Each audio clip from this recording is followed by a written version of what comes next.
Hello ভাই, আজকে কিন্তু একটা দারুণ জিনিস দেওয়া কিছুদিন আগে আমি তুলসী বেদি করছিলাম। তো তুলসী বেদিগুলো প্লাস্টারের পরে আর কিন্তু আপনারা কোনো কিছু দেখছেন না তো প্লাস্টারের পর। হ্যাঁ, টাইলস লাগানো হয়েছে, রং করা হয়েছে, আর মন্দিরটা হয়েছে আমরা রেডি চলে এলাম রাম ঠাকুর মন্দির। এই যে দেন, দেখছেন খুব সুন্দর হয়েছে ওগুলাম তুলসী বেদিটি। হ্যাঁ, আর মন্দিরটাও সুন্দর হয়েছে। ঠিক আছে, আমরা হাতের কাজ বললাম কইতাম না, আমরা নিজেরা নিজেরা কোন কেমন হয়েছে এই যে দেখেন।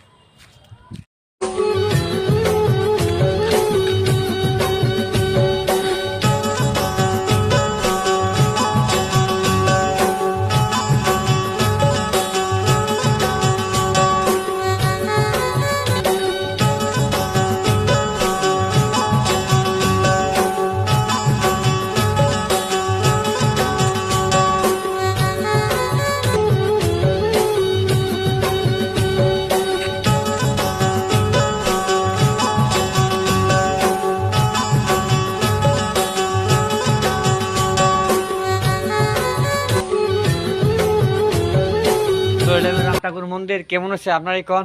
আর আপনার কাজ ভালো লাগলে অবশ্যই একটা ভালোবাসা দিয়ে যাবেন। টাটা।